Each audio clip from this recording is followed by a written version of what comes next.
বিসমিল্লাহির রহমানির রহিম। আসসালামু আলাইকুম। তো আপনারা কি দেখতে পাচ্ছেন? একটা গাছ, আর কি দেখতে পেলেন? একটা কোদাল। তো আপনারা ভাবছেন আমি আজ কি করব? তো দেখতে থাকেন পুরো ভিডিওটা। আমি আজ আনতে গেলাম ভাবিদের ওই পাশ থেকে গোবরের সার। এটা দিব কারণ আমার গাছগুলা মনে হচ্ছে বাঁচবে না, সেই জন্য আর কি। তো আমি কিন্তু গোবরের সার আনতে গিয়েছিলাম, মাঝখানেই দেখলাম যে হলুদ। তো হলুদের একটু ভিডিও করে নিলাম। হলুদের কালারটা কিন্তু অনেক সুন্দর দেখাচ্ছিল। তো দেখেন, আমি কিন্তু চলেই যাচ্ছি ভাবিদের ওই পাশে, গিয়ে আপনাদের দেখাবো। দেখেন কত সার। আপনারা যদি কেউ এখান থেকে নিতে চান, নিতে পারেন।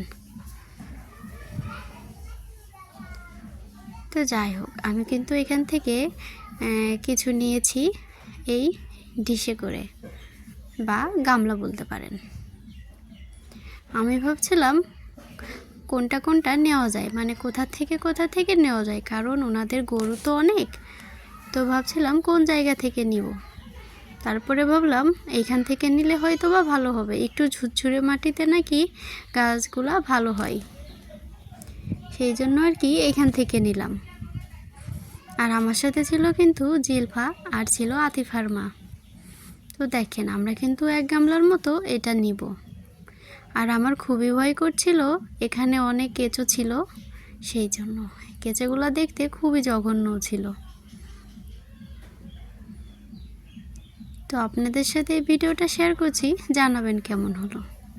তো দেখেন, ভাবি কিন্তু ভাবির কাকে করে নিয়ে আসলো।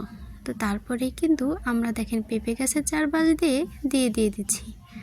আপনারা ভাবছেন এটা আবার কেমন দেওয়া? আসলে পেঁপে গাছটা অনেক ছোট, তো সেই জন্য আর কি অল্প অল্প করে দিচ্ছি। পরে যখন একটু বড় হবে তখন একটু বেশি করে এনে দিব।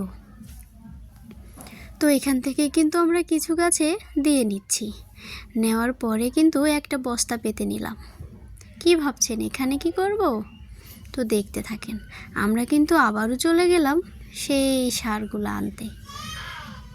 তো ওই ভাবিদের বাসায় গিয়েই আবার একটু আপনাদের দেখাচ্ছি। এইখান থেকে কিন্তু আমরা আজকে একটু বেশি করে আনব। তো দেখতে থাকেন।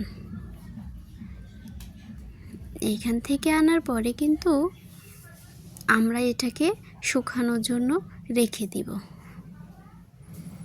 এটা শুকিয়ে কিন্তু যখন ঝুরঝুরে হয়ে যাবে, তখনই কিন্তু আমরা সব গাছে দিয়ে দিব।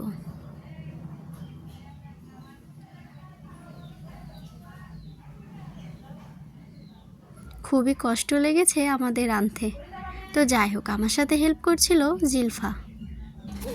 তো আমাদের ভিডিওটা কেমন লাগলো সবাই কমেন্ট করে জানাবেন। আল্লাহ হাফেজ।